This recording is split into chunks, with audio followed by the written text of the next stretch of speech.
All right, so our book was Quiet, The Power of Introverts in a World That Can't Stop Talking by Susan Cain. And my name's Kyle. I'm Reese. And I'm Demetrius. So in chapter 1, the author describes how culture and institutions are the reason that talking in front of groups and public speaking are valued. She refers to Dale Carnegie, an awkward young man who struggled at public speaking, but felt the pressure to be good at it due to cultural standards. And it's kind of true because institutions push, such as schools, push public speaking classes. So that's an example of that. And Dale would go on to write a book describing how important public speaking is in business. And this relates to how people act in private, but change their personality to fit societal norms in public. And she brought up a theory of the culture of character. And the author explains how the ideal self is disciplined, honorable, and serious. And what matters isn't so much what happens in public, but what happens in private.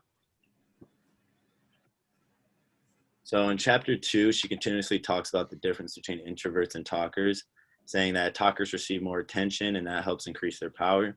In comparison, introverts are good at initiative activities and they're more likely to prompt suggestions due to their inclination to listen. And because they're not talking as much, they're kind of sitting back and observing. So they kind of have different insights compared to the talkers. And she refers to how there is a unique culture, how there is a culture of personality that has been around for hundreds of years. The culture promotes a theory known as successful synergy, which is where the team is more important and deserves more attention than the individuals in the team.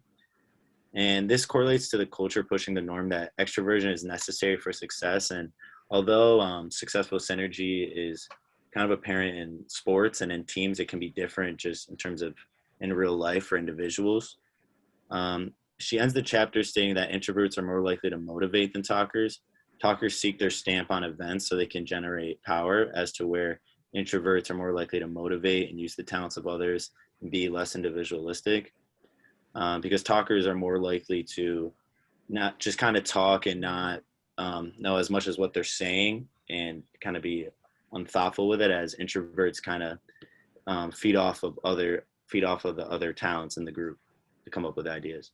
And she also brings up the point that it's inaccurate to presume that talkers are smarter than quiet people, although culture tells you otherwise. And studies through SAT test scores and intelligence scores reveal this to be inaccurate. And in chapter 3, the author refers to the story of Steve Wozniak, who worked for Apple, and how introversion helped him succeed. All of his inventions happen in solidarity and work sessions and not by collaborating with others. She states that introverts might not be more creative than talkers, but they benefit from working in solitude. And I'm kind of like that too. Whenever I'm doing homework or I have to study, I like to be alone and not around other people. Being social just kind of helps me pay more attention and get the task done. Psychologist Hans Eisneck observed that introverts are more able to concentrate at the task at hand because they're not wasting energy and attention on being sociable with others, what I just brought up. She brings up the theory of deliberate practice, which is where you are self-aware of individual performance and that you are able to monitor your aggression to improve your performance. Introverts are especially good at this because it takes concentration, and distractions from others can hinder this, and introverts are usually alone. She brings up other important topics such as group size. She refers to studies that indicate that the larger the group, the worse the performance. So it's better to work alone or in smaller groups. And for example, when we were supposed to do this presentation, we were supposed to be in a group of 6, but it kind of benefited us that we shrunk it down to 3 because all of our insights are more valued now. She also explains that there has to be a healthy relationship between extroverts and introverts in groups, and a group cannot be dominated by either, and that there should be a healthy mix of both in the group. In chapter 4, she talks about the difference between temperament and personality. Temperament refers to a biological-based behavior and observable emotional patterns that being seen from a young age. Personality is a little different, emerges through cultural influence and personal experiences and situations. She talks about temperament as the foundation and personality as the building. She describes how introversion is somewhat inherited and that we are prearranged with temperaments that shape our personalities. She brings up the orchard theory by David Dobbs that presents that some children are able to thrive in any environment, like dandelions, but other are like orchards. And orchards need to be in the right environment to become strong, but they can wilt easily under the wrong conditions. And orchard children, she refers to children for an example, and they're more strongly affected by environment and past experiences. And in correlation, kids who grow up like dandelions are more sociable but have less knowledge in comparison to children who grew up like orchards, have less sociable skills but are more knowledgeable due to their exposure to negative situations. And in chapter 5, it talks about how we can change and stretch our personality, but only to a certain point. We can only alter our personalities to a certain extent because our inborn temperaments influence us regardless of the lives we lead. This is also known as the rubber band theory of personality. We're like rubber bands at rest. We're elastic and we can stretch ourselves, but only so much. And another key point in chapter 5 is that introverts are proven to be more sensitive to various kinds of stimulation than extroverts. Introverts and extroverts often need very different levels of stimulation to function at their best. And in chapter 6, it states that oftentimes sensitive people are more empathetic. Therefore, introverts are usually more empathetic than extroverts. And a quote from the book is, "It's as if they have thinner boundaries separating from other people's emotions and from the tragedies and cruelties of the world. They tend to have unusual strong consciences." And as a result of introverts having a strong conscience, they are likely to feel the guiltiest, whether it be something minor or major. Introverts are more likely to feel extremely guilty. And in chapter 7, an important topic is reward sensitivity. A reward-sensitive person is highly motivated to seek rewards, from a promotion to a lottery jackpot to an enjoyable evening out with friends.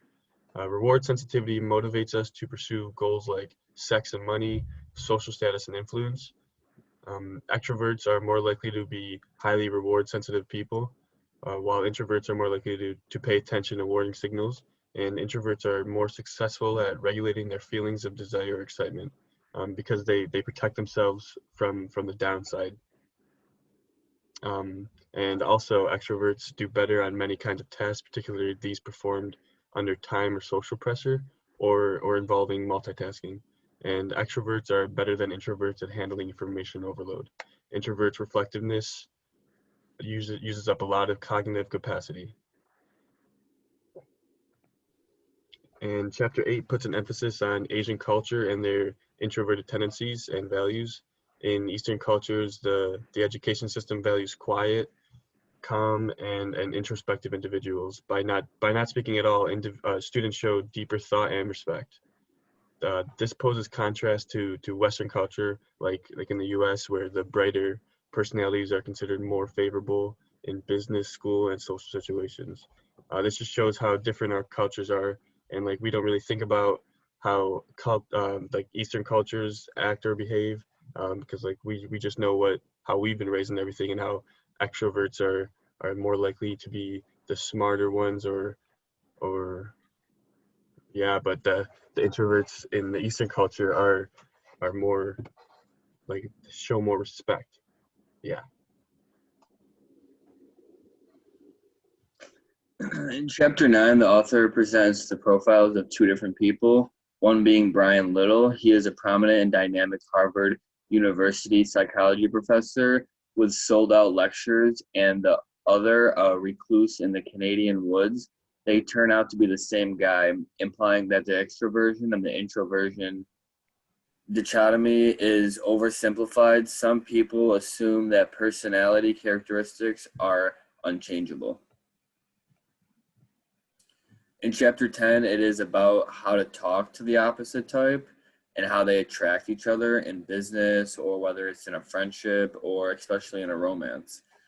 Such as Emily and Greg. She's a quiet person who prefers to be alone after work and to do her own thing, like a quiet time, while he enjoys a weekly dinner parties and to get together with friends and have social hour. However, introverts and extroverts often tend to attract each other and complement each other very well, whether it's in a business, friendship, or especially romance. A quote from the book: "Without Greg, Emily might forget to leave the house, except for work. But without Emily, Greg would feel paradoxically for such a social creature alone." Extroverts do not necessarily seek closeness from their socializing. Extroverts seem to need people as a form to fill needs for social impact, such as a general needs soldiers to fill his or her need to lead. In chapter 11, the author talks about how to cultivate quiet kids in a world that can't hear them. A good example is a kid, Ethan, from the book. He's introverted. When he was 7, his 4-year-old brother beat him up several times. Ethan didn't fight back, so his parents got really worried and ended up bringing him to the doctors and to get help and all that. They were worried Ethan's passivity was going to be the story of his life, in quotations. So his parents tried to send him into sports when he grew older and instill, in quotations, a fighting spirit and toughen him up. But the key is being as the parents were extroverted, they need to step back from their own views and preferences and see what the world looks like through their quiet children's eyes and point of view and all that in perspective. So the author's credentials are a reason for writing the book. Susan Cain is a self-proclaimed introvert, and she explained that she was fueled by the passion and indignation that went into the 1963 novel, The Feminine Mystique. And Cain connected that introverts today to women at that time. She wrote this book to stand up and empower second-class individuals with large amounts of untapped potential, like introverts. And her interest in writing about introverts also stems from her struggles with public speaking, which made her college law degree at Harvard a challenge. And she wanted to study the yin and yang relationship between introverts and extroverts. And this quote kind of sums up, I think, why she wrote the book. She says, "The opinions of the loudest person or the most charismatic person or the most assertive person, those are the opinions that the group tends to follow. This, despite the fact that research shows zero correlation between being the loudest voice in the room and having the best ideas." So how it relates to organizational behavior? It relates because it has a lot to do with personality traits and how they fit in a company, which is what we learned a lot about in class. And in effective management, they teach you that there are 2 employee groups, one being introvert and the other being extrovert. As a manager, you have to be able to identify which group an employee is in and how to interact with that employee to get the most production out of them. Also, if you are an introvert, you have to know how to be your best self in an organization and how to show you can lead while still being an introvert. And this book discusses what it's like to be an introvert and why it's a valuable trait. And how individuals will use this content to improve individual performance. Hopefully individuals will use this content to understand that extroverts and introverts are equally valued in the workplace. Each person just has to find a job that fits well with their personality, because every person is different, and you just have to find a position or a job that just fits well with you. How companies will use the content to improve organizational performance. Companies are going to use, or they might use, the content to improve their performance by talking to their team members and figuring out which ways their personality differences may drive into better performances. Like a quotation, "A properly balanced team has strengths and skills of both personality sets, whereas a team of too many extroverts can suffer from ego issues, and while a team of too many introverts can be lacking a shared team dynamic." So in conclusion, it's kind of just what we all got out of the book. And I think as myself as neither an extrovert or an introvert, but slightly in the middle. So it's interesting to see how both sides coexist in society. And it was also interesting learning about how introverts are just as valuable as extroverts, even though their voices aren't heard as much. And I have to agree with Kyle that I think I'm somewhat in the middle of being an extrovert and an introvert. And I think that, like I said before, I think that both introverts and extroverts are equally important to an organization, and they just have to find the right position for them. I believe also that I'm somewhere in the middle, and that I think both introverts and extroverts are very important in different ways, especially to different organizations or for relationships or big groups or even smaller groups. And too many of one or the other could lead to failure or even a disaster. That's it. Thank you.